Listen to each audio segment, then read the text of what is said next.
Jean-Pierre Raffarin, merci beaucoup de nous dire comment l'Europe, qui manque de leadership, en tout cas incarné, peut se positionner dans un monde où le leadership sur d'autres continents est très incarné. Comment résoudre cette équation difficile pour l'Europe?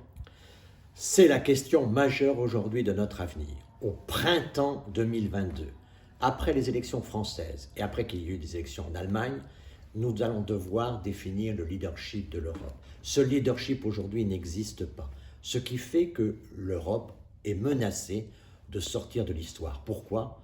Parce que la course au leadership mondial est aujourd'hui engagée entre la Chine et les États-Unis. Les relations internationales vont être durablement structurées autour de cette tension, autour de cette guerre froide. Et les choses ne vont pas s'arrêter rapidement parce qu'au fond, c'est le numéro 1 qui n'accepte pas l'émergence du numéro 2 et le numéro 2 qui se verrait bien à la place du numéro 1. Cela s'appelle le piège de Thucydide. Dans ce contexte-là, on voit bien que la question du leadership de l'Europe, c'est pour nous la question d'abord de la survie. Parce que si l'Europe n'existe pas, elle sera la balle de ping-pong et recevra des coups de raquette du côté de la Chine ou du côté des États-Unis. Dernier coup de raquette, les sous-marins australiens. Donc nous voyons bien que nous sommes face à une nécessité pour l'Europe. Mais nous sommes aussi dans une circonstance où l'équilibre du monde a besoin de l'Europe. Donc le leadership de l'Europe, c'est quelque chose qui non seulement nous concerne en interne, mais concerne l'équilibre du monde, car la Chine et les États-Unis menacent aujourd'hui, par leur tension, cet équilibre. En résumé, c'est la question, pour moi, des relations franco-allemandes. Est-ce que nous sommes capables, nous Français, et le président français qui sera élu au printemps prochain, avec le nouveau chancelier allemand, est-ce que nous sommes capables d'avoir un projet commun de relations avec les États-Unis, avec la Chine et avec la Russie? Alors comment faire, Jean-Pierre Raffarin, dans un continent avec 27 États membres qui considèrent que chacun doit avoir son leader national juxtaposé et pour avoir un leadership un peu ou beaucoup incarné, en tout cas beaucoup plus incarné que par le passé? Moi, je pense qu'il n'y a qu'une seule solution aujourd'hui, c'est le couple franco-allemand. Français et Allemands ensemble font continent. Bien sûr qu'il ne faut pas exclure les autres, bien sûr qu'il faut associer les autres, mais la force respectée sera la force qui représente les Français et les Allemands. Quand Macron reçoit Xi Jinping en visite d'État il y a maintenant 2 ans à Paris, il le reçoit avec Angela Merkel et avec le président de la Commission de l'époque.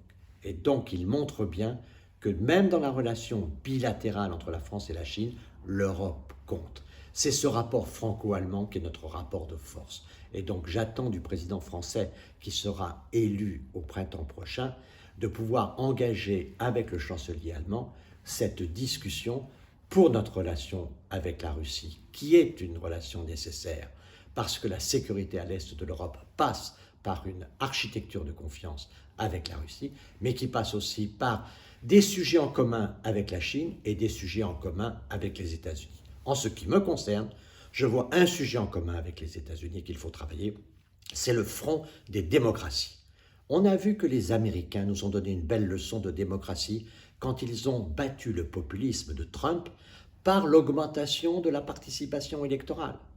En France, en Europe, quand les gens sont mécontents, ils ont tendance à s'abstenir. Ils affaiblissent la démocratie. La démocratie, c'est la participation électorale. Les Américains, alors que Trump augmente son nombre de voix à la sortie de son mandat par rapport au début, il gagne 4 millions de voix, ce qui est une performance politique exceptionnelle.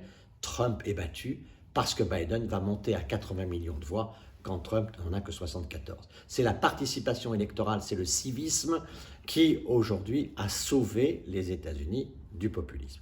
Nous avons donc un front, aujourd'hui, à construire pour renforcer les démocraties.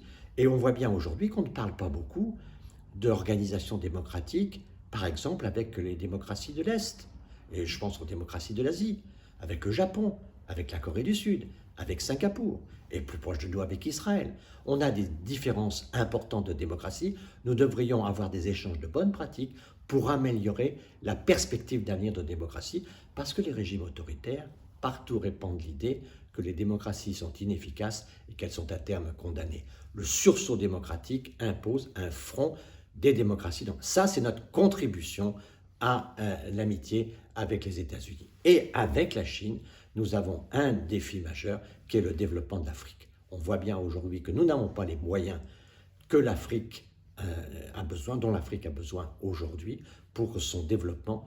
Nous voyons bien que la question aujourd'hui, c'est l'intégration d'1 milliard de jeunes d'ici la fin de ce siècle, 1 milliard de jeunes Africains qu'il va falloir intégrer et qu'il va falloir faire en sorte qu'ils choisissent le développement plutôt que le terrorisme. Et donc là, nous avons une exigence, et cette exigence devrait favoriser un partenariat entre la Chine, l'Europe et l'Afrique.